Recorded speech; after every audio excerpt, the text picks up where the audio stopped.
আসসালামু আলাইকুম দর্শক, আমন্ত্রণ জানাচ্ছি জাগো ফুটবলে। সাথে আছে আমি মারিয়াম হাবিবা। শুরুতেই জানিয়ে দেব সংবাদ শিরোনাম। আর্জেন্টিনার হার, দুর্দান্ত ভাবে ঘুরে দাঁড়িয়ে চ্যাম্পিয়ন্স ব্রাজিল।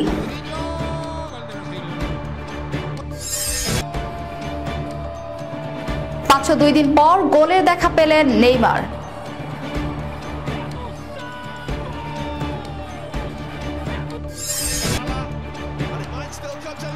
দুই গোলের জয়ে শীর্ষে 7 পয়েন্ট এগিয়ে লিভারপুল।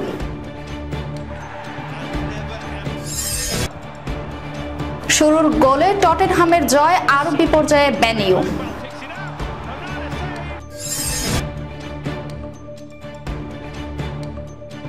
সতীর্থদের কাছে বেলিংহামের ক্ষমা প্রার্থনা।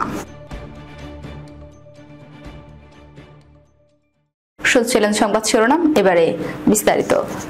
ভয়াবহ শুরুর পর দুর্দান্ত প্রত্যাবর্তনের গল্প লিখল ব্রাজিল। দক্ষিণ আমেরিকার অনূর্ধ্ব 20 চ্যাম্পিয়নশিপের ইতিহাসের সবচেয়ে বড় হার দিয়ে যাত্রা শুরু করে শেষ পর্যন্ত শিরোপা জিতেছে সেলেসাওরাই।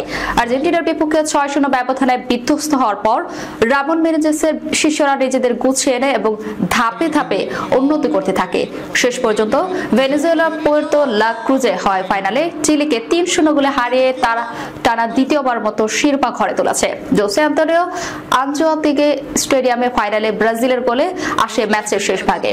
73তম মিনিটে ডেভিড ওয়াশিংটনে গোলে লিড নেয় ব্রাজিলের পর 86তম মিনিটে পেদ্রিনহো, 88তম মিনিটে রিকার্দো মাথিয়াস গোল করে জয় নিশ্চিত করেন। এই জয়ের মাধ্যমে ব্রাজিল দক্ষিণ আমেরিকার অনূর্ধ্ব 20 চ্যাম্পিয়নশিপে নিজেদের 13তম শিরোপা জিতল, যা প্রতিযোগিতার ইতিহাসে সর্বোচ্চ। তাদের নিকটতম প্রতিদ্বন্দ্বী উরুগুয়ে, যারা এখন পর্যন্ত 8 বার চ্যাম্পিয়ন্স হয়েছে। অন্যদিকে আর্জেন্টিনার জন্য হতাশার দিন ছিল। চ্যাম্পিয়ন্স হতে হলে তাদের অন্তত 4 গোলে প্যারাগুয়েকে হারাতে হতো, কিন্তু তারা 3-2 গোলের পরাজয়ে বরণ করে নেয়। দুর্দান্ত প্রত্যাবর্তনের মাধ্যমে ব্রাজিল আবারও প্রমাণ করলো কেন তারা দক্ষিণ আমেরিকার ফুটবলের অন্যতম সেরা শক্তি। দীর্ঘ প্রতীক্ষার অবসান ঘটিয়ে অবশেষে গোলের দেখা পেলেন ব্রাজিলিয়ান তারকা নেইমার। রোববার সাও পাওলো রাজ্য চ্যাম্পিয়নশিপে আগুয়া সান্তার বিপক্ষে পেনাল্টি থেকে গোল করে নিজের প্রত্যাবর্তন স্মরণীয় করে রাখেন তিনি। চলতি বছরের জানুয়ারির শেষ দিকে শৈশবের ক্লাব সান্তোসে ফিরেছেন নেইমার, তবে প্রত্যাবর্তনের পর পারফরমেন্স নিয়ে সমালোচনা চলছিল। অবশেষে 502 দিন পর প্রতিযোগিতামূলক ম্যাচে গোল করে সেই চাপ কিছুটা কমালেন 33 বছর বয়সী ব্রাজিলিয়ান ফরওয়ার্ড। সান্তোসের জার্সিতে এটি নেইমারের 234 ম্যাচে 139তম গোল। ক্লাবটি ছেড়ে 2013 সালে ইউরোপের পথ ধরেছিলেন তিনি। বার্সেলোনার হয়ে পা রাখেন ইউরোপিয়ান ফুটবলে। সর্বশেষ 2023 সালের 3 অক্টোবর সৌদি আরবের ক্লাব আল হিলালের হয়ে গোল করেছিলেন নেইমার। এরপর একাধিক ইনজুরির কারণে দীর্ঘদিন মাঠের বাইরে থাকতে হয় তাকে। আল হিলালের হয়ে 1 বছরের বেশি সময়ের মধ্যে মাত্র 7 ম্যাচ খেলতে পেরেছিলেন তিনি। চোটের কারণে ক্লাবের সঙ্গে চুক্তি বাতিল করে জানুয়ারিতে ব্রাজিল ফিরে আসেন নেইমার। তবে ইনজুরি জর্জরিত সময় কাটানোর পর তার ফিটনেস ও পারফরমেন্স নিয়ে প্রশ্ন ছিল। এই ম্যাচে নেইমার শুধু গোলই করেনি, বরং একটি অ্যাসিস্টও করেন। 14তম মিনিটে বক্সের ভেতর প্রতিপক্ষের ফাউলের শিকার হয়ে পেনাল্টি আদায় করেন তিনি। পরে নিজেই শট নিয়ে প্রতিপক্ষ গোলরক্ষককে ভুল পথে পাঠিয়ে বল জালে জড়ান। ম্যাচ শেষে নেইমার দল সান্তোস 3-1 ব্যবধানে জয় নিয়ে মাঠ ছাড়ে। তবে ইনজুরি কাটিয়ে কতটা ধারাবাহিকতা দেখতে পারেন নেইমার, সেটা এখন দেখার বিষয়।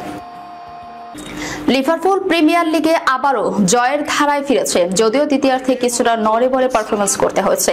উলভসের বিপক্ষে 3-1 গোলের জয় তুলে নিয়ে পয়েন্ট তালিকায় আর্সেনালের সঙ্গে 7 পয়েন্টের ব্যবধানে পুনরুত্থান করেছে আর্নে স্লটের দল। ম্যাচের 15তম মিনিটে লুইস দিয়াজের গোলের মাধ্যমে লিভারপুল লিড নেয়। এরপর 28তম মিনিটে উলভস গোলরক্ষক হোসে সাতাকে ফাউল করে পেনাল্টির সুযোগ পায় লিভারপুল।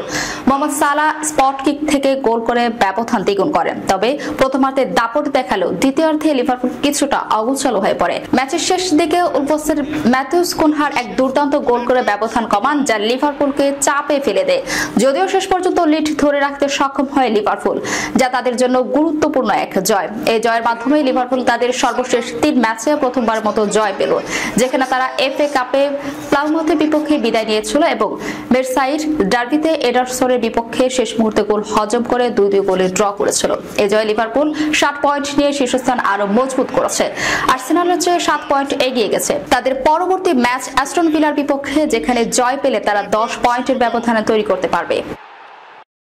প্রিমিয়ার লিগে অভিজ্ঞ জেমস মেডিসনের প্রথমার্ধে একমাত্র গোল ম্যানচেস্টার ইউনাইটেডের বিপক্ষে গুরুত্বপূর্ণ এক জয় নিশ্চিত করেছে টটেনহ্যাম হটস্পার।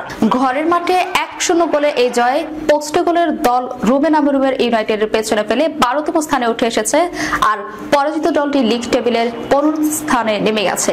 অভিজ্ঞ মিডফিল্ডার এডিসনের প্রত্যাবর্তন টটেনহ্যামকে শক্তি যোগায় এবং ম্যাচের 13তম মিনিটে ইউনাইটেডের গোলকিপার আন্দ্রে ওনানার হাত থেকে ফিরিয়ে দেওয়া লুকাস বার্গভালের শটটি দিয়ে রিবাউন্ড থেকে জালে জড়ান। এটি ছিল নভেম্বরের শুরু থেকে টটেনহ্যামের ঘরের মাঠে প্রথম লিগ জয়। তবে ইউনাইটেডের সুযোগ ছিল সমতা ফেরানোর, কিন্তু টটেনহ্যামের গোলরক্ষক গুলিয়েলমো ভিকারিও দুর্দান্ত পারফরমেন্স দেখান।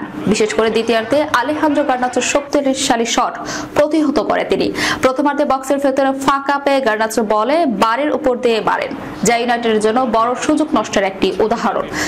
পরে জোশুয়া জিকোর্জিও কাছ থেকে হেড নিলে লক্ষ্যভ্রষ্ট করেন। রুবেন আমিরুমের ম্যানু এখন গভীর সমস্যায়।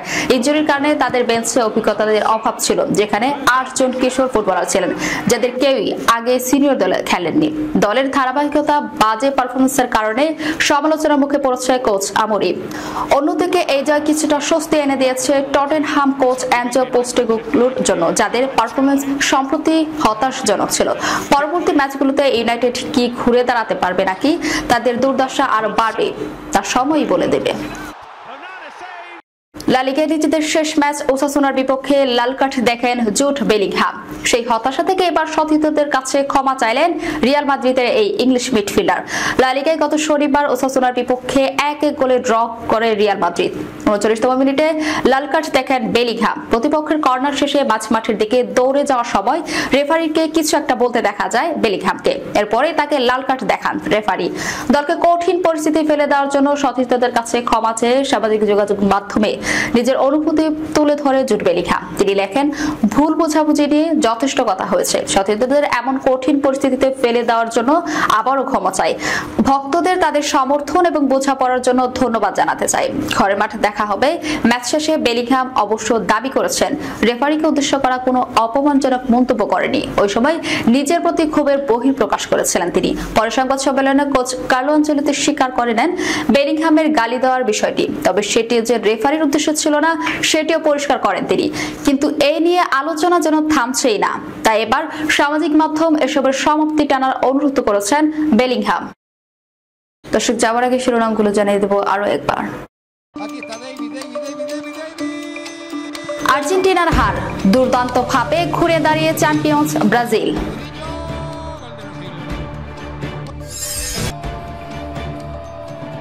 পাঁচ 2 দিন পর গোলের দেখা পেলেন নেইমার।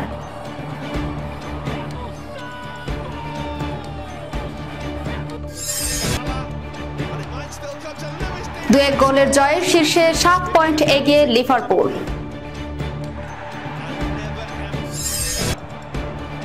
শুরুর গোলে টটেনহ্যামের জয়, আরো বিপর্যয়ে ম্যান ইউ।